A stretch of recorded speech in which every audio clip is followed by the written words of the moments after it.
Son, and Holy Spirit. Amen. Please be seated.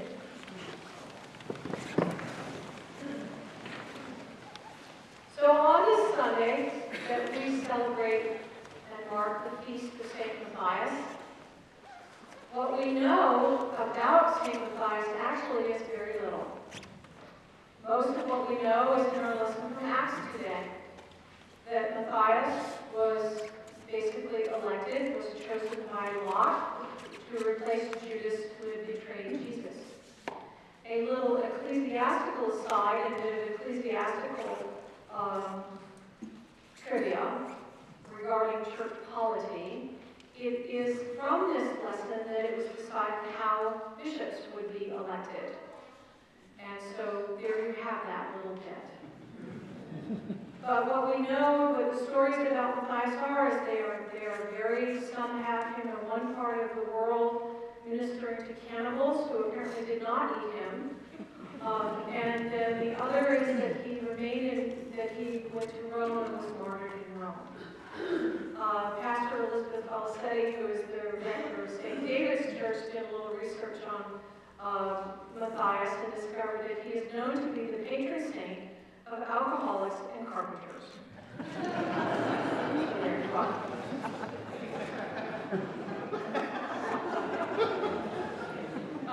Presumably to help them through the recovery, not to foster the alcohol.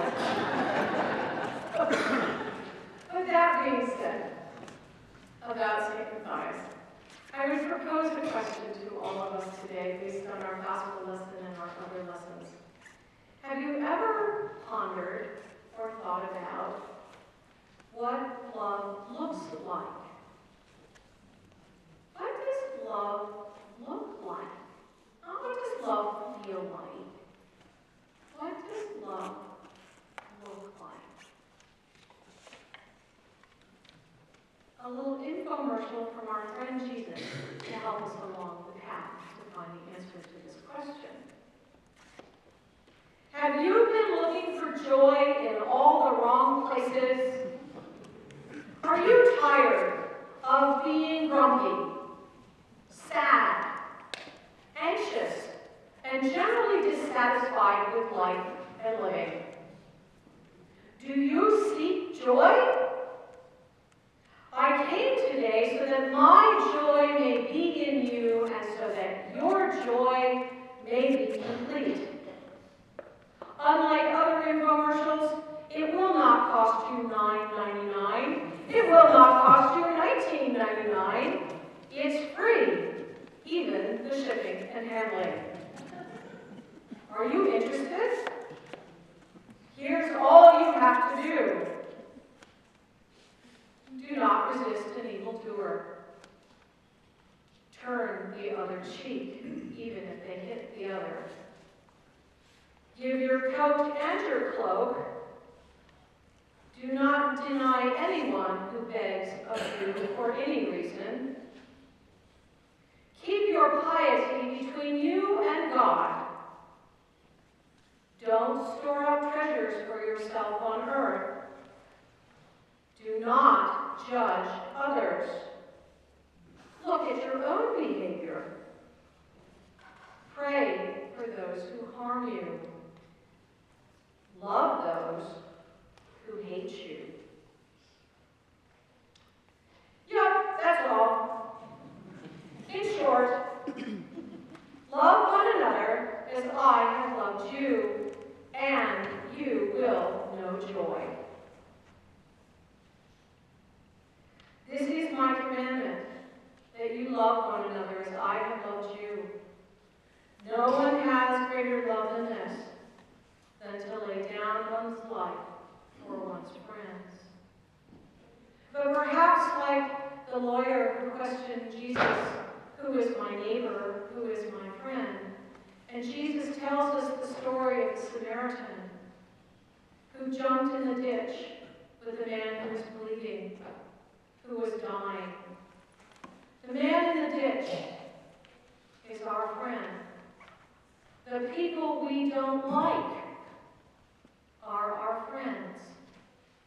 Those we disagree with, whether strongly or moderately, are our friends because we are all children of God. What does love look like?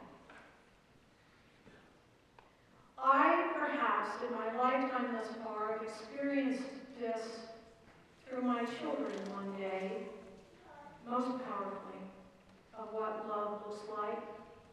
And it was while I was at seminary at General Theological in Manhattan. And General Theological is located at the corner of 9th and 21st Street and backs up to 10th Avenue. And the boys went to school at the Guardian Angel School on 10th Avenue, right behind the seminary. And so every day, about 3 o'clock or so, I would go and pick up the boys. And every day, about 3 o'clock or so, when I would go to pick up the boys, there was a group of about 3 homeless men who would stand at the corner of 10th Avenue, right there by the light, across the street from the school, looking for people to give them money.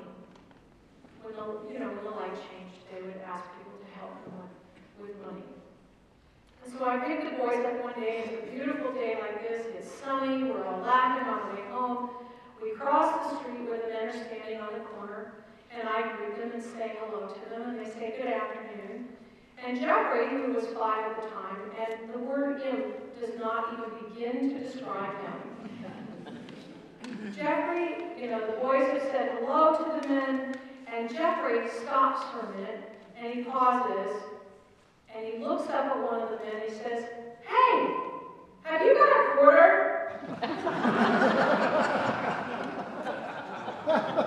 Oh my gosh.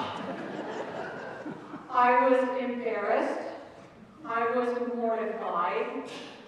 I said, "Jeffrey, you can't ask him for that. That's his dinner. That's all the money he has." At which point, this man's whole face softened. I don't know if you've ever seen the hardened face of someone who lives on the street. It's very hard. His entire face softened, and he smiled. And he reached into his cup, and he pulled out a quarter, and he put it in the palm of Jeffrey's hand. To it, his brother Benjamin said, "Can I have one too?"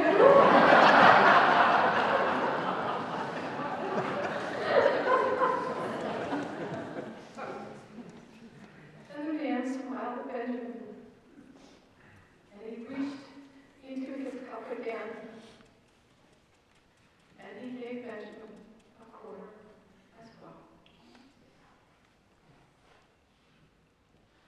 That's what love looks like.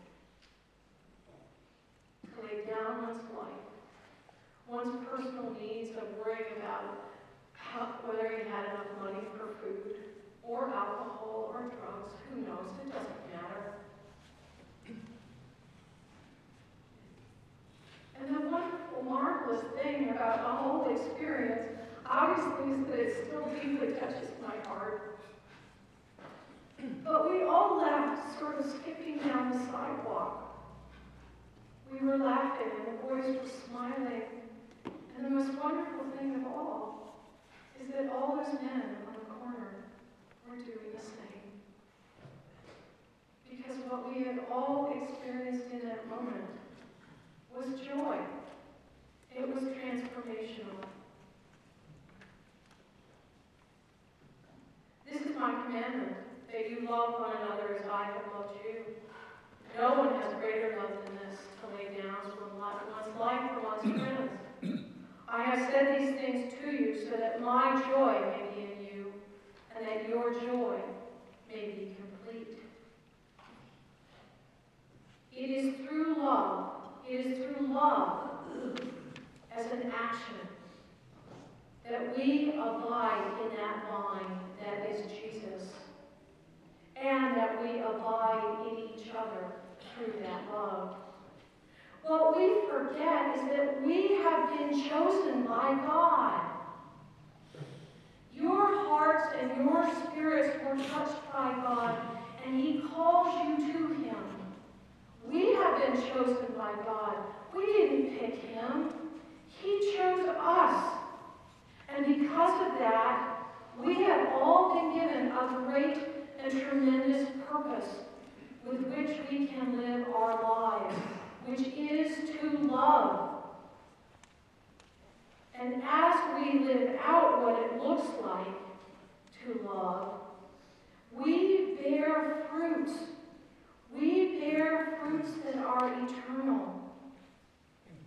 And those fruits are the fruits of healing, of reconciliation, of forgiveness, of compassion and empathy, of understanding and selflessness and unbounded generosity.